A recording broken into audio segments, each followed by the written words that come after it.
Hello বন্ধুরা, কেমন আছো সবাই? তোমরা দেখছো ফেলিও সেন্সে। আজ অনেকদিন পরে ড্রাগন বলের পার্ট 23 এক্সপ্লেন করতে যাচ্ছি। এতদিন ধরে শরীর অসুস্থ থাকার কারণে এবং প্রচন্ড ঠান্ডা লাগছিল, যে কারণে ভয়েস ঠিকভাবে দিতে পারি নাই। তো তার জন্য তোমাদের কাছে ক্ষমা চেয়ে নিলাম। তবে এবার থেকে প্রতি 2 দিন পর পর ড্রাগন বলে ভিডিও আসবে সকাল 10টায়। যদি সকাল 10টায় মিস যায় তাহলে দুপুর 2টায় কিংবা সন্ধ্যা 6টায় ভিডিও আসবে শিওর। তো আজকে ভিডিও শুরু করার আগে কিছু কথা বলে নেই। আমার চ্যানেলে কিছু টিম মেম্বারের প্রয়োজন ছিল।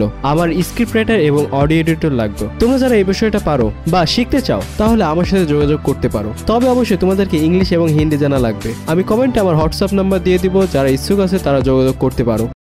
এই ভিডিওটা শুরু করার আগে আগের ভিডিওর ছোট্ট একটা রিক্যাপ দিয়ে নেই। আগের এপিসোডে আমরা দেখছিলাম তাও পাইপাই গোকুকে হারিয়ে দিয়েছিল। তারপর গোকু ওখানে সিক্রেট টাওয়ারে উপরে উঠে ট্রেনিং করে পাওয়ারফুল হয়ে গেছিল, আর আবারও রিম্যাচ করে তাও পাইপাইকে হারিয়ে দিয়েছিল। কিন্তু তাও পাইপাই নিজে হার না মেনে ও সিক্রেট টাওয়ারে উঠতে শুরু করে দেয়। আর এখান থেকেই বর্তমান ভিডিও শুরু হচ্ছে। আমরা দেখি তাও পাইপাই ওই সিক্রেট টাওয়ারে উঠছিল শুধুমাত্র ওই সিক্রেট ওয়াটার খেয়ে গোকুর থেকে পাওয়ারফুল হওয়ার জন্য। নিচে ও বলছিল ওকে কি এভাবে ছেড়ে দেওয়া উচিত হলো নাকি? গোকু, তুমি ওকে উপরে উঠতে দিও না। গোকু বলে যাক যাক, দেখি ও কত পাওয়ারফুল হতে পারে। এই কথা শুনে তো উপাবি লাইক। কিছুক্ষণ পরে সন্ধ্যার সময় দেখি গোকু আরামসে পেট পূজা করছিল। ও অনেকগুলো মাংসের স্টিক খেতে খেতে বলে, উপা তোমার কাছে কি আরো আছে নাকি? কিন্তু উপা তো অন্য চিন্তায় আছে। তাও পায় টাওয়ারের মাথায় পৌঁছে দেয়নি তো আবার। গোকু বলে আরে চিন্তা করো না, ওর হিসাব পরে দেখে নিবনি। উপা তখন বলে ও বুঝতে পারছি, তাহলে তোমার কাছে নিশ্চয়ই কোনো না কোনো প্ল্যান আছে। তাহলে তুমি এখন কি করতে যাচ্ছ? গোকু বলে আমি এখন ঘুমাতে যাব। তারপর আমরা আবারও তাও পায়কে দেখি ও এখন ওই টাওয়ারে উঠছিল। আমরা গোকুকে দেখি ও আরামসে ঘুম পাড়ছিল। ওর পাশেই শুয়েছিল উপা। ও তো অনেক চিন্তায় ছিল কিভাবে এত বিপদের মধ্যেও গোকু আরামসে ঘুমাচ্ছে। কিন্তু গোকু তো গোকুই, ও এইসব চিন্তা নিয়ে মাথা ঘামায় না। তারপর অন্য দৃশ্যে আমরা মাস্টার রশিকে দেখি। উনি আরামসে ম্যাগাজিন পড়ছিল। তখনই বুলমা চিৎকার দিয়ে বাইরে চলে আসে আর বলতে থাকে আমি পেরে গেছি, আমি ড্রাগন রাডার কমপ্লিট বানিয়ে ফেলেছি। বুলমার কাছে আসতে মাস্টার রশি বলে কই আমি একটু দেখি তো। কিন্তু এই রাডার দেখার নাম করে চাঁদ দেখতে যাচ্ছিল। বুলমা তখন ওটা ধরে ফেলে আর এক চাটি বসিয়ে দেয় মাস্টার রশির গালে। তারপর বুলমা রাডারটা অন করে, সাথে সাথে ভিতর থেকে ভয়ঙ্কর ফ্রিকোয়েন্সি বের হতে শুরু করে, যার কারণে ওদের দুজনে কান ঝালাফালা হয়ে যায়। এত অজের কারণে মাস্টার রশি তখন পড়ে যায়। বুলমা তখন মাস্টার রশিকে তুলতে যায়, তখন ওর চোখ মাস্টার রশির ম্যাগাজিনে পড়ে যায়, যেটা থেকে বুলমা অনেক লজ্জা পেয়ে যায়। আরে বুইরা এসব কি? মাস্টার রশি তো হেপি ম্যাগাজিন পড়ছিল। মাস্টার রশি এখন কি বলবে ভেবে না পেয়ে বলে আরে আমি আর্টিকেল গুলো পড়ার জন্য এইসব ম্যাগাজিন কিনছিলাম, আমি তো ওইসব ছবি দেখিই নাই ভালো করে। তখন বুলমা বলে আরে বুইরা কিভাবে নিজের সময় এসব ফালতু জিনিসের উপর দিস, যখন তোমার রেস্টুরেন্টে এত বিপদে আছে? তখন মাস্টার রশি জিজ্ঞাসা করে তোমার রাডার কাজ করছে না কেন? তখন বুলমা বলে জানি না কেন, আগের রাডার তো সেম ফ্রিকোয়েন্সিতে ছিল, কিন্তু এই রাডারে কোনো রকম সিগন্যাল দেখাচ্ছে না কেন? ওইদিকে আমরা রেড রিবন আর্মি হেডকোয়ার্টারেও দেখি, ওখানে কোনো অদ্ভুত কারণে ওদের রাডারও কাজ করছিল না। তখন কমান্ডার রেড বলে এমন চলতে থাকলে তো আমরা ড্রাগন বলের লোকেশন পাবো না। পাশ থেকে ওর কায়লা অ্যাসিস্ট্যান্ট বলে এখন সব ভরসা তাও পাইপাইয়ের উপরে, দেখা যাক সে কি ড্রাগন বল আনতে পারে কিনা। তাও পাইপাই অনেক বেশি টাইম নেওয়ার কারণে কমান্ডারের রেডের অনেক রাগ হচ্ছিল, কিন্তু কিছু করার নাই তার। রাত পেরিয়ে সকাল হয়ে যায়। তাও পাইপাইকে দেখি ও অবশেষে ম্যাজিক্যাল টাওয়ারের টপে চলে আসে। ও তখন উপরে আসার পর ওর সামনে 3টা ড্রাম দেখতে পায়। ও এগিয়ে গিয়ে একটা ড্রামে উকি দিলে ও এই পর্যন্ত যাদেরকে টপকাইছিল ওদেরকে দেখতে পায়। তখনই পিছন দিয়ে কাইন এসে বলে ওই ড্রাম তোমাকে তোমার অপরাধগুলো দেখায় যেগুলো তুমি করেছো। তাও পাইপাই তখন পিছনে ঘুরে আর জানতে চাই তুমি কে? কাইন তখন জানায় আমি হলাম মাস্টার কাইন, এই কাউরের চিফ, তাই আমাকে একটু রেসপেক্ট দিয়ে কথা বলো। তখন তাও পাইপাই রেগে গিয়ে বলে আরে শালা বেলাই চুপ থাক, বেশি কথা কইলে তোরে মেরা দিব।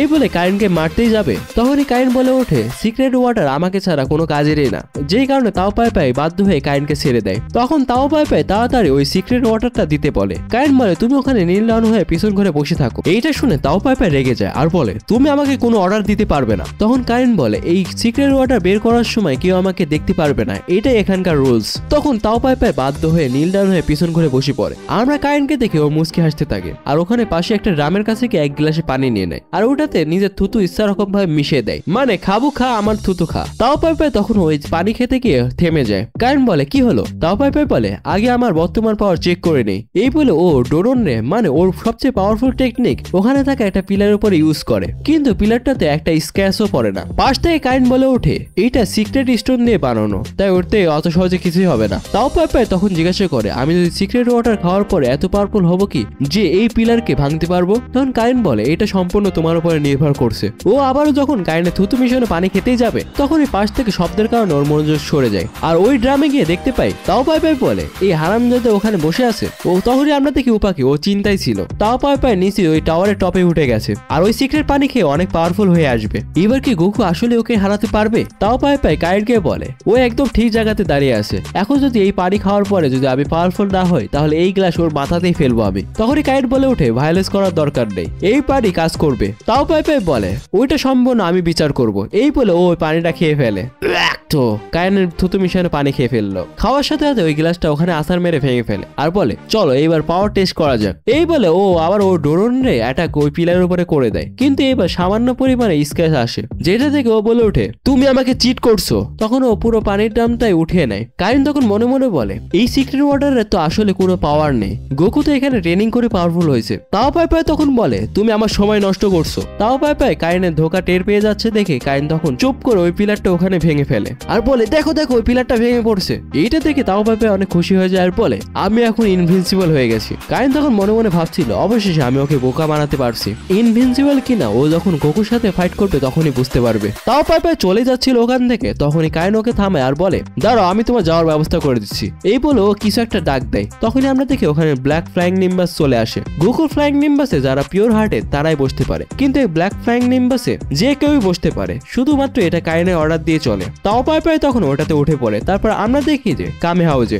ওখানে বুলমা এখনো রাডারটা ঠিক করছিল আর চিন্তা ছিল না জানি গোকু এখন কোন বিপদে আছে। তখন মাস্টারশিপ বলে চিন্তা করার দরকার নেই। বুলমা তখন বলে এই রাডারটা ঠিক না হওয়া পর্যন্ত আমরা কিছুই বলতে পারছি না। মাস্টারশিকে দেখে উনি তখন সুযোগে সদ্ব্যবহার করে আবারও শয়তানি করতে যায়, যার কারণে বুলমা আবারও মাস্টারশিকে চাটি মেরে দেয়। ওইদিকে গোকুকে দেখে ওর ঘুম ভেঙে গেছে। তখন ও বলে কাল রাতে ঘুমটা সে হয়েছিল। উপা বলে আমার তো চিন্তায় ঘুম আসেনি। গোকু তখন জানায় টাওয়ারের উপরে কোনো সিক্রেট ওয়াটার নেই, ওইটাতে শুধুমাত্র একটা ট্যাপের ওয়াটার ছিল। উপা বলে কি?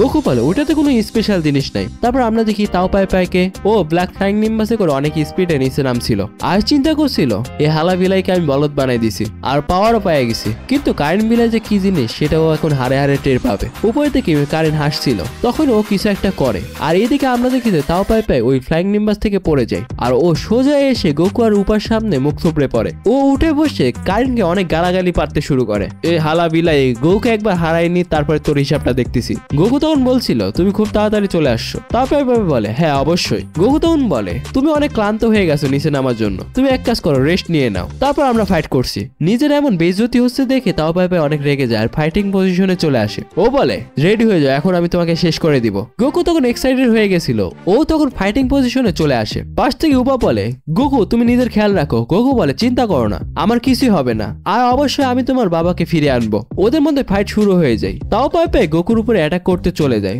ও মনে মনে বলছিল ওই সিক্রেট ওয়াটারের পাওয়ার আমি ফিল করতে পারছি। ও দৌড়ে গিয়ে গোকুর উপরে এক ঘুষি বসিয়ে দেয়। গোকু সামনে ওঠার আগে ও আরো একটা লাথি মেরে দেয় আর তার সাথে এক ঘুষি মেরে গোকুকে নিচে ফেলে দেয়। গোকু উঠে বসে। তাও পাই পাই লাফ দিয়ে ওর কাছে গিয়া ওকে খেলাতে শুরু করে। উপাকে দেখি ও এগুলো দেখে অনেক ভয় পেয়ে যায়, কারণ তাও পাই পাই গোকুকে প্রায় হারিয়ে দিয়েছিল। উপা তখন চিৎকার করছিল গোকু কোনোভাবে হার মেনো না। আসলে এই টাওয়ারটা এমন ভাবে ডিজাইন, যদি কেউ পাওয়ার পেতে চায় তাহলে এই টাওয়ারে অনেক কষ্ট করে উঠতে হবে, যত বেশি পরিশ্রম করবে সে তত বেশি পাওয়ারফুল হয়ে যাবে। গোকু এই টাওয়ারে দুইবার ওঠানামা করছিল আর তার সাথে কারেনের ক্যাটমুক টেকনিকও শিখে নিয়েছিল, যার কারণে ও অনেক বেশি পাওয়ারফুল হয়ে গেছিল। কিন্তু তাও পাই পাই শুধুমাত্র এই টাওয়ারে একবারই উঠছে আর কারেনও ওকে তেমন টেকনিক শেখায়নি। আর তার সাথে তাও পাই পাই নামার সময় যেন ওর ট্রেনিং না হয়ে যায়, তাই কারেন ফ্লাইং নিম্বাসে করে ওকে অর্ধেক রাস্তা নামাই দিছিল। কিন্তু তারপরেও তাও পাই পাই অনেক শক্তিশালী হয়ে গেছে। এবার দেখি তাও পাই পাই গোকু এক ঘুষি মেরে উপরে পাঠিয়ে দেয়। ও নিজেও এক লাফ মেরে গোকুর কাছে চলে গিয়ে দুই হাত দিয়ে অনেক জোরে একা অ্যাটাক করে দেয়, যেই কারণে গোকু সজোরে এসে বাড়িতে পড়ে। গোকুকে দেখি ও কোনো মুভমেন্ট করছিল না। টাওয়ারের উপরে কারেন ওই ডামের ভিতরে গোকুকে দেখে ওর অনেক খারাপ লাগছিল, কারণ তাও পাই পাই গোকুকে হারিয়ে দিয়েছিল। এইদিকে তাও পাই পাই গোকুর উপরে অনেক জোরে জোরে হাসছিল আর বলছিল দেখো এবার কে পাওয়ারফুল। এইগুলো দেখে উপা অনেক কান্না করতে শুরু করে। তখনই আমরা দেখি যে গোকু উঠে বসে। এইটা দেখে তাও পাই পাই অনেক শখ হয়ে যায়। গোকু বলে তুমি দেখছি আমার সমান সমানই পাওয়ারফুল হয়ে গেছো, কিন্তু অবশ্যই আমি তোমাকে হারাই দিব। এই বলে গোকু অ্যাটাক করতে চলে যায়। তাও পাই পাই একটা ঘুষি মারতে যায়, কিন্তু গোকু ওইটাকে ডস করে উল্টো তাও পাই পাইকে এক ঘুষি মেরে দেয় আর লাফ দিয়ে তাও পাই পাইয়ের কাঁধে বসে তাও পাই পাইকে ঘুষি মারতে শুরু করে। এতগুলো ঘুষি খাওয়ার পর তাও পাই পাইয়ের মাথা চক্কর দিয়ে উঠে ওর নিচে পড়ে যায়। মানে গোকু তাও পাই পাইকে ওভার পাওয়ার করে দিয়েছিল, যেটা দেখে উপা অনেক খুশি হয়ে যায়। তাও পাই পাই তখন উঠে বসে আর বলে কিন্তু তুমি করলে কিভাবে এটা? গোকুর এত পাওয়ার দেখে তাও পাই পাই তখন কলিজা কেঁপে যায়। এত বছর ধরে কেউ এমন ছিল না যে ওকে এমন টক্কর দিতে পারে কিংবা হারাতে পারতো। ও তখন চিন্তা করতে থাকে এখন আমি কি করব? আমি যদি ওকে হারাতে না পারি তাহলে আমি কখনো মুখ দেখানোর যোগ্য থাকবো না। তখন আমরা দেখি তাও পাই পাই গোকুর কাছে হার স্বীকার করে নেয় আর বলে আমারে সাইরাতে আমি মাপ চাইতাছি এই বলে কান্না করতে থাকে। ভোলাবেলা গোকু তখন উপার দিকে তাকায় আর জানাই উপা যদি মাফ করে দেয় তাহলে আমিও ঠিক আছি। গোকুর মনোযোগ সরে যেতে তাও পাই পাই তখন ওর কাছে থেকে হ্যান্ড ক্যানেন ছুড়ে মারে আর বলে সায়োনারা, মানে বিদায় বলে লাফ দিয়ে চলে যায়। কিন্তু ও জানে না বোমাটা ওর কপালেই ছিল। গোকু তখন লাফ দিয়ে ওই বোমাটাকে এক কিক মারে আর বোমাটা সোজা ওর সামনে চলে আসে। এই জায়গাতে ওর ফেস দেখার মতো ছিল। সাথে বোমাটা ওখানে ফেটে যায়। বোমটা এত পাওয়ারফুল ছিল যে ওটা শক ওয়েভের কারণে গোকু নিচে পড়ে যায়। কিছুক্ষণ পরে আমরা দেখি ওখানে তাও পাই পাই আর কোনো চিহ্নই দেখতে পাই না। ওইদিকে রেড রিভার আর্মি হেডকোয়ার্টারে কাইল অ্যাসিস্ট্যান্ট বলে কমান্ডার রেড, তাও পাই পাইয়ের সিগন্যাল লস্ট হয়ে গেছে। তাও পাই পাইয়ের কাছে একটা ট্র্যাকিং ডিভাইস ছিল। কমান্ডার রেড বলে আসলে তুমি কি বলতে যাচ্ছ? ওই কাইল অ্যাসিস্ট্যান্ট তখন বলে মনে হচ্ছে ওই ছেলেটা ওইটাকে ধ্বংস করে দিয়েছে। এইদিকে কামে হাউসে বুলমা চিৎকার দিয়ে উঠে আর বলে হ্যাঁ হয়ে গেছে। ও তখন রাডার অন করতেই ড্রাগন বলে লোকেশন দেখতে পেয়ে যায়। মাস্টারজি তখন বলে চলো এই উপলক্ষে একটু কুলাকুলি করা যাক। সাদা মনে বুলমা বলে দেয় চলো ওকে। মাস্টারজি খুশি হচ্ছিল ঠিক তখনই মাস্টার রশিকে আরো এক চাটি মেরে দেয়। বেচারা মাস্টার রশি। ওইদিকে গোকু রাডারে দেখে দুইটা ড্রাগন বল খুব কাছাকাছি জায়গাতে আছে। তখন ও বুঝতে পারে একটা ড্রাগন বল রেড রিবন আর্মি হেডকোয়ার্টারে আছে। আচ্ছা চলো যাওয়াই যাক রেড রিবন আর্মি হেডকোয়ার্টারে আর ওদের সাথে হিসাব নিকাশটা শেষ করে আসি। কিন্তু উপা ওকে মানা করছিল তোমার কিছু হয়ে যাবে গোকু। গোকু বলে চিন্তা করো না আমার কিছুই হবে না। উপা বলে আচ্ছা ঠিক আছে তবে তুমি নিজের অবশ্যই খেয়াল রাখবে। গোকু তখন ফ্লাইং নিম্বাসকে ডাক দেয়। যার সময় উপাকে বলে যায় তুমি এই জায়গাতে ভালোভাবে থেকো, আমি ড্রাগন গ্লোয়াল নিয়ে আসার পরে তোমার বাবাকে ফিরিয়ে নিয়ে আসবো। এই বলে গোকু ওখান থেকে বেরিয়ে পড়ে। তারপর আমরা দেখি কমান্ডার রেডকে ও গলফ খেলছিল। তারপরে ও হেডকোয়ার্টারে যাওয়ার সময় এক গাড়িতে করে উঁচু চেয়ারে বসে যাচ্ছিল যাতে ওর হাইট ওর অ্যাসিস্ট্যান্টের থেকে বড় হয়। ও সবসময় ওর অ্যাসিস্ট্যান্টকে ছোট দেখানোর চেষ্টা করত। কমান্ডার রেড মনে মনে চিন্তা করতে থাকে তাও পাই ওই বলগুলো আনার পরে আরো দুইটা ড্রাগন বল খুঁজতে হবে। তখনই ওর কাছে একটা ফোন আসে। তখনই ও জানতে পারে যে ওদের দিকে চারটা ড্রাগন বল আসছিল। ও মনে করে তাও পাই এদিকে আসছে, কিন্তু ও তো জানে না এটা আসলে গোকু আসছে। তারপর আমরা একটা মেয়েকে দেখে ও আরামসে সুইংগাম খাচ্ছিল। ওর কাছে থাকা ড্রাগন রেডার মানে যেটাকে জেনারেল ব্লু গোকুর কাছ থেকে চুরি করে আনছিল ওইটাতে ও ড্রাগন বলের লোকেশন দেখে। তখন আমরা দেখি দুইটা সোলজার পানির ভিতর থেকে ড্রাগন বল খুঁজে বের করে আনে আর এনে ওকে দেয়। তখনই আমরা দেখি নদীর ভিতর থেকে এক মনস্টার বেরিয়ে আসে আর ওদের উপরে হামলা করতে যায়। তখন ওই মেয়ে জেনারেলটা নিজেদেরকে বাঁচানোর জন্য ওই দুই চার সোলজারকে ওই মনস্টারের সামনে ফেলে রেখে ওখান থেকে চলে যায় আর ওই মনস্টারটা ওই দুই সোলজারকে ওখানে খেয়ে ফেলে। ওরা কিনারে আসার পর ওরা যখনই প্লেনে উঠতে যাবে তখন ওদের উপরে জঙ্গলে থাকা আদিবাসীগুলো আক্রমণ করে দেয়। ওই মেয়ে জেনারেলটার সাথে থাকা সোলজারটা প্লেনটা স্টার্ট দেওয়ার চেষ্টা করে কিন্তু প্লেনটা কিছুতেই স্টার্ট নিচ্ছিল না। তখন একটা আদিবাসী তীর এসে ওই সোলজারটার মাথায় হেনে যায়, মানে সোলজারটা ওখানে টপকে গেছে। তখন ওই মেয়ে জেনারেলটা তাড়াতাড়ি করে ওই সামনের সিটে এসে প্লেনটা দ্রুত স্টার্ট দিয়ে ওখান থেকে বেঁচে ফিরে আসে। এদিকে আমরা বুলমাকে দেখি ওর জিনিসগুলো গুছিয়ে নিচ্ছিল। তখনই লঞ্চের সেকেন্ড পার্সোনালিটি ওকে জিজ্ঞাসা করে তুমি এই ছোট্ট জিনিস দিয়ে গোকে কিভাবে খুঁজবে? বুলমা বলে এটা তোমার চিন্তা করা লাগবে না। আমরা আবার রেড রিবন আর্মি হেডকোয়ার্টারে দেখি ওখানে কমান্ডারের কাছে ওই জেনারেল মেয়েটা চলে আসে আর ওকে ড্রাগন বলটা দেয়। মেয়েটা বলে গুড আফটারনুন স্যার, আমি ড্রাগন বল নিয়ে আসছি। এটা শুধুমাত্র ওই ড্রাগন রাডারের জন্যই এত তাড়াতাড়ি সম্ভব হয়েছে। তখনই কমান্ডার রেড কাইলা অ্যাসিস্ট্যান্টকে বলে তুমি তাড়াতাড়ি শেষ ড্রাগন বলকে রাডারের মাধ্যমে খুঁজে বের করো। তখন ওই মেয়ে জেনারেলটা বলে ওঠে কিন্তু স্যার আমার পুরস্কারটা। কাইলা অ্যাসিস্ট্যান্টটা ওকে থামিয়ে দিয়ে ওর হাতে একটা বড় কয়েন ভর্তি স্বর্ণের থলি ধরিয়ে দেয়। এইটা পেয়ে ওই মেয়ে অ্যাসিস্ট্যান্টটা ওখান থেকে চলে যায়। ওইদিকে আমরা আবারও কামে হাউজে দেখি ওখানে বুলমা ওর ক্যামেরাওয়ালা ড্রোন বানিয়ে ফেলেছিল, ওইটাকে ও বাইরে ছেড়ে দেয় আর ভিতরে এসে টিভিতে ওই ড্রোনের ক্যামেরা দিয়ে বাইরের দৃশ্য দেখছিল। মাস্টারজি তখন বলে বা বুলমা তুমি তো দেখছো অনেক বড় একটা জিনিয়াস, তোমাকে তো পুরস্কার দেওয়া লাগবে, চলো তোমাকে আমি একটা কিস দেই। বুলমা মাস্টার রশির উপরে চিল্লা ছিল। হঠাৎ করে ওদের টিভি সিগন্যাল চলে যায়। বুলমা তখন বলে অ্যান্টিনা ঠিক করতে হবে, লঞ্চ তুমি কি আমাকে সাহায্য করবে এই কাজে? ওরা তখন বাইরে চলে আসে অ্যান্টিনা ঠিক করতে। তারপর আমরা দেখি ওই ক্যামেরা সিগন্যাল আবারও চলে আসে। মাস্টারজি তখন ওই ডিভাইসটা টিপতে শুরু করে আর ওই ড্রোনটাকে একটা দ্বীপের কাছে নিয়ে যায় যেখানে কিনা মানুষ ভ্যাকেশনে আসছিল। ওখানে দ্বীপের সাইডে থেকে অনেক মেয়েদেরকে দেখে মাস্টারজি খুশি হচ্ছিল। ও তখন ড্রোনকে আরো কাছে নিয়ে যায় ওদের, যাতে আরো ভালো করে দেখতে পায়। তখনই ও দেখে যে একটা মেয়ে আনবক্সিং করতে যাবে। হঠাৎ করে তখন আবারও সিগন্যালটা চলে যায় ওই টিভির, যেই কারণে মাস্টারজি আবার ওই টিভিটা থাপড়াতে শুরু করে, যেমনটা আমি ছোটবেলায় টিভিতে ডিসলাইনের সমস্যা হলেই করতাম। ব্রো আমাকে মাস্টারজির সাথে কম্পেয়ার করো না, আমি ভালো ছেলে। বুলমান লঞ্চ ফিরে এসে দেখে মাস্টারজি জানালা দিয়ে বাইরে যাচ্ছিল, মানে ও ওই দ্বীপে যাওয়ার চিন্তা ভাবনা করছিল, কিন্তু ওর আইডিয়া এখানে ড্রপ করে দেয় ও। এদিকে রেড রিবন আর্মি হেডকোয়ার্টারে একটা সোলজার বলে কমান্ডার রেড ড্রাগন বল আর 15 মিনিটের মধ্যে এখানে সেখানে পৌঁছে যাবে। আমরা দেখে গোকু যাচ্ছিল রেড রিবন আর্মি হেডকোয়ার্টারের দিকে, তখন ওর কাছে বুলমা বানানো ড্রোনটা চলে আসে। গোকু তো চিন্তা করতে থাকে এটা আসলে কি জিনিস। ওইদিকে কামে হাওজে ওরা সবাই খুশি হয়ে গেছিল যে গোকুকে দেখে, তখন ওরা সবাই বলাবলি করছিল গোকু কি এখন ফিরে আসছে নাকি। বুলমা তখন রাডার চেক করে দেখে গোকু অন্য দুইটা ড্রাগন বলের দিকে যাচ্ছে। ড্রাগন বলে ওই লোকেশন থেকে লঞ্চ কিছু একটা ভাবতে থাকে। তারপর ও বলে আমি শিওর না, তবে গোকু সোজা রেড রিবন আর্মি হেডকোয়ার্টারের দিকে যাচ্ছে। যেটা শুনে ওরা সবাই তখন চমকে যায়। বুলমা তখন ওদের ড্রোনটা গোকুর কাছ থেকে ওই লোকেশনে পাঠিয়ে দেয়, মানে ড্রাগন বলের লোকেশনে। আসলে কি ওখানে রেড রিবন আর্মি হেডকোয়ার্টার আছে কিনা তা দেখার জন্য। এইদিকে গোকু চিন্তা করে যাচ্ছিল আরে এইসব কি জিনিস, একবার আসলো আবার চলে গেল। রেড রিবন আর্মি হেডকোয়ার্টারে ওরা টের পেয়ে যায় ওদের দিকে অনেক স্পিডে কিছু একটা জিনিস আসছে। তখন কাইলা অ্যাসিস্ট্যান্ট অর্ডার দিয়ে দেয় ওইটাকে যেন বোমা মেরে ধ্বংস করে দেওয়া হয়। ওইদিকে আমরা বুলমার ড্রোনকে দেখি, বুলমা ওটাকে চালাচ্ছিল। তখনই ও টের পেয়ে যায় যে ড্রোনের লোকেশন এনিমিরা জানতে পেরে গেছে।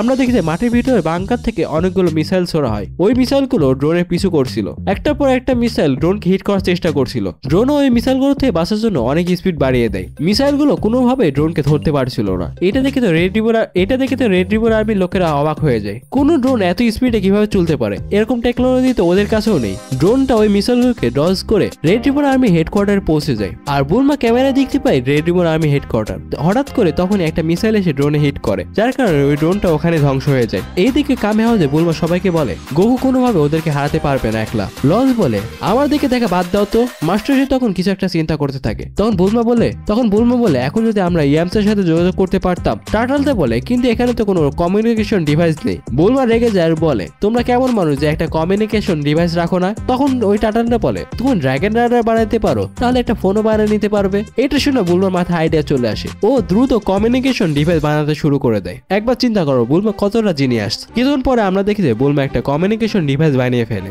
আর ওর বাড়িতে ফোন লাগে ওর বাপকে জিজ্ঞাসা করে আব্বা ইয়ামচা বাড়িতে আছে নাকি, থাকলে ওরে তাড়াতাড়ি ফোন দাও, ওর সাথে আমার কিছু কথা ছিল। তারপর ইয়ামচা ফোনে আসলে বুলমা ওকে সবকিছু জানিয়ে দেয়। এইগুলো শুনে ইয়ামচা চমকে যায় আর বলে কি গুগু ওখানে একা গেছে। ওলং তখন পিছন থেকে কেটে পড়তে যায়। তখন ইয়ামচা ওকে থামিয়ে দেয় বলে গাইস আমাদের হেল্প করতে যেতে হবে গুগুকে, ও রেড রিবন আর্মির সাথে ফাইট করতে গেছে একলা।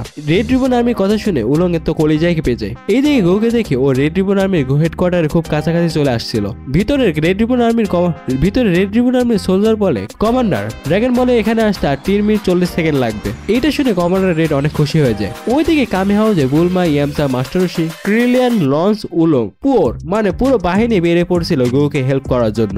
আমরা গুগুকে দেখি ও অবশেষে রেড রিবন আর্মি হেডকোয়ার্টারে দেখা পেয়ে যায়। আর এখানে শেষ হয়ে যায় এই ভিডিওটা। এরপরে কি হবে, গুগু কি পারবে রেড রিবন আর্মিকে একা হারাতে, নাকি পৃথিবীর মধ্যে সবচেয়ে পাওয়ারফুল ইভিল আর্মি মানে রেড রিবন আর্মি গুগুকে হারিয়ে দেবে? তোমাদের যদি এই ভিডিওটা ভালো লেগে থাকে তাহলে একটা লাইক করে দিও আর অবশ্যই একটা করে কমেন্ট করে দিও। তোমরা যদি পরের এপিসোডগুলো দেখতে চাও তাহলে সাবস্ক্রাইব করে দিও। তো দেখা হচ্ছে পরের ভিডিওতে।